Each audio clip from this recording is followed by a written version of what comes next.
रामपुरम नामक गांव में बकरियों का एक चरवाहा रहता था। उसका किट्टू नाम का एक बेटा था। किट्टू हमेशा अपने पिता को चिढ़ाता रहता था। एक दिन किट्टू और उसके पिता अपनी बकरियों के साथ जंगल में गए। तब किट्टू को एक विचार सूझा। वह तुरंत चिल्लाया, पिताजी, यह एक बाघ है। पिताजी, यह एक बाघ है। जब उसके पिता आए तो उन्होंने देखा कि वहां कोई बाघ नहीं था। तब किट्टू हंसा और बोला, पिताजी, वहां कोई बाघ नहीं है, मैंने ऐसे ही कह दिया। उसने अपने पिता को 2 बार चिढ़ाया। आखिर एक दिन सच में एक बाघ बकरियों के झुंड में आ गया। तब किट्टू एकदम से डर गया। पापा बाघ आया, पापा बाघ आया। इस बार उनके पिता को किट्टू की बात पर विश्वास नहीं हुआ। तब किट्टू डर के मारे एक पेड़ पर चढ़ गया और बैठ गया। आखिर में बाघ ने एक बकरी को पकड़ लिया और चला गया। पेड़ पर चढ़ने के बाद उसने किट्टू को देखा और उनके पिता से पूछा कि क्या हुआ। तब किट्टू ने उन्हें बताया कि क्या हुआ। तब उनके पिता ने कहा, बाघ ने भी तुम्हें चोट पहुंचाई।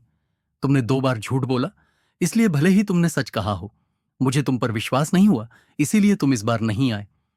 उन्होंने किट्टू को डांटा और कहा कि वह फिर कभी झूठ न बोले। कहानी की नीति, एक बार झूठ बोलने के बाद जब आप खतरे में होंगे और सच बोलेंगे तो कोई भी आप पर विश्वास नहीं करेगा।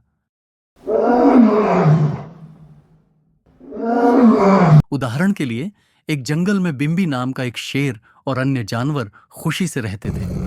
खर्राटे, एक दिन जब बिम्बी जंगल में एक पेड़ के नीचे सो रहा था, बिट्टू नाम का एक चूहा उसके पास दौड़ गया। बिम्बी उठती है और बिट्टू को पकड़ लेती है और कहती है, मैं तुम्हें खा जाऊंगी। तब बिट्टू ने कहा, हे मृगराज, मुझे अकेला छोड़ दो। मेरे छोटे से शरीर से तुम कभी भूखे नहीं रहोगे। अगर तुम मुझे अकेला छोड़ दो तो मैं किसी भी दिन तुम्हारे लिए काम करूंगी।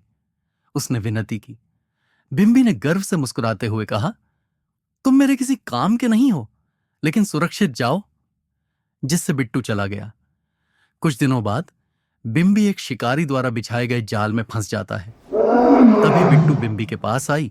उसने बिम्बी की हालत देखी और तुरंत अपने दांतों से जाल को काटना शुरू कर दिया। जल्द ही बिम्बी जाल से बाहर गिर गई। तब बिम्बी ने अपने मन में सोचा, इस छोटे से टुकड़े का मेरे लिए क्या उपयोग है। इसने आज मेरी जान बचाई है। अब से मैं किसी भी जानवर को कम नहीं आंकूंगा। वह बिना कुछ सोचे वहां से चली गई।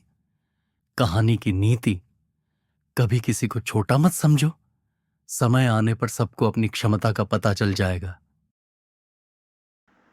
The Puppy and the Well। एक गांव में रोजी नाम की एक कुतिया अपने 4 बच्चों के साथ आराम से रहती थी। एक दिन अपने बच्चों के साथ खेलते समय उसकी नजर एक कुआं पर पड़ी। एक दिन खेलते खेलते बच्चे कुएं के पास आ गए। उनमें से एक छोटा बच्चा था। माँ ने कहा, क्यों?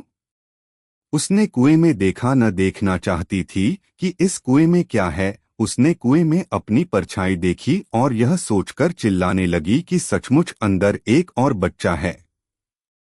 कुएं के अंदर कुत्ते की परछाई को उसकी तरह चिल्लाते देख उसने उससे लड़ने के लिए छलांग लगा दी। कुछ ही देर में कुत्ता पानी में गिर गया और चिल्लाने लगा, मुझे बचाओ, मुझे बचाओ। यह अफसोस की बात है कि छोटा कुत्ता पानी में गिर गया, इसलिए उसने उसे बाहर निकाला और बचाया। रोजी ने कुत्ते को बचाने के लिए किसान को धन्यवाद दिया। बाद में रोजी अपने बच्चों के साथ खेलती हुई शहर में चली गई। कहानी की नीति, बड़ों की बातें सुनने से जीवन बेहतर होता है। Please subscribe my channel for more videos.